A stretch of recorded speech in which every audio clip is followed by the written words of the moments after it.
It was interesting. I kind of showed up to Miami to write this album, and I was like, I don't really have anything prepared.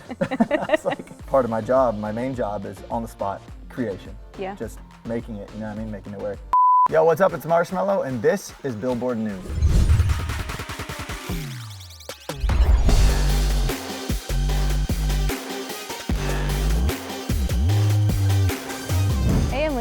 For Billboard News, and I'm here with the chart-topping DJ, producer, songwriter, Marshmello. What's going on? What is up, man? Chilling. I want to see you smile, but no, that means I'll have to leave. Haven't I made it clear? Want me to spell it out for you? F-R-I-N-D-S. You are no stranger to our charts. We have a lot of firsts to talk about with you right now. You have a major label debut album coming out, Sugar Papi. First Latin album, first proper album with an artist on every song. You know, like major label album. Tell us a bit about the how and when the idea for this album even came about. I've always been eager to kind of make a body of work. And wasn't sure when the right time was. Sony Latin reached out to me and was like, hey, would you like to do a Latin album? And I'd always wanted to tap into the Latin music, and you know, it just seemed like a perfect time to first knock out the album that I've always wanted to do. And Latin, and everybody was so cool and so nice, it was a no-brainer.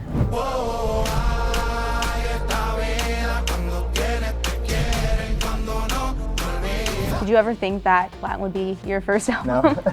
Even though I wasn't putting out Latin songs, just over the years, like, I just befriended so many people, so many Latin artists. I knew it would happen, I just wasn't sure when. And it was just kind of like sent by the universe. Yeah, I mean, what conversations did you have with Sony Latin about the appetite for this right now? I wasn't just gonna go and make this like huge, every biggest artist in the world on an album. Like, I was just gonna work with artists that I vibe with. Yeah. And that I just like genuinely like their music, you know? And so I think like you'll see like on the track list and who I worked with, you'll be like, oh, okay, that, yeah, like, you know what I mean? Just like a good vibe.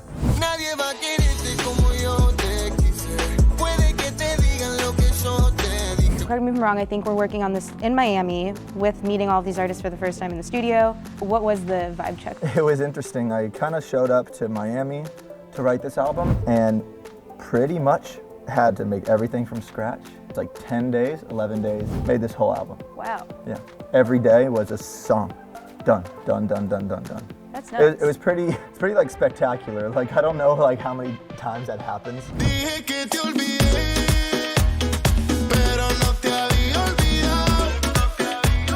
Another first, and the biggest single off of this project so far. You got your first #1 on our Latin Airplay chart.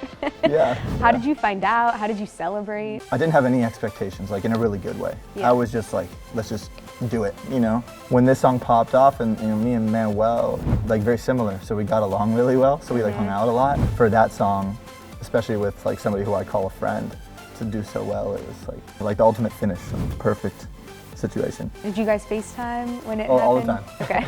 Like every week. Yeah, every week once the song came out.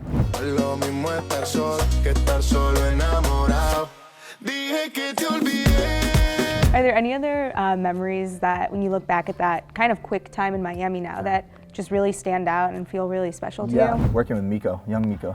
Yeah.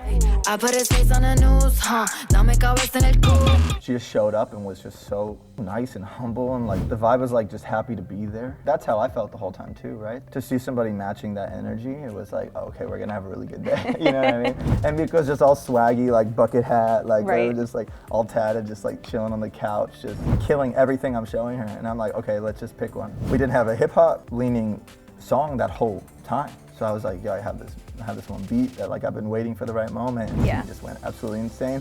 But in the vault, there's like 2 other songs that we did, and it's like straight like rave music, like old 90s, like Eiffel 65, and like Young Miko, like with like auto-tune, like crazy vibe. You have to dig it out. If there were some other songs in the vault that they might come out? Maybe, yeah, there's a few songs in the vault from a bunch of different artists during that time that could very easily pop up again.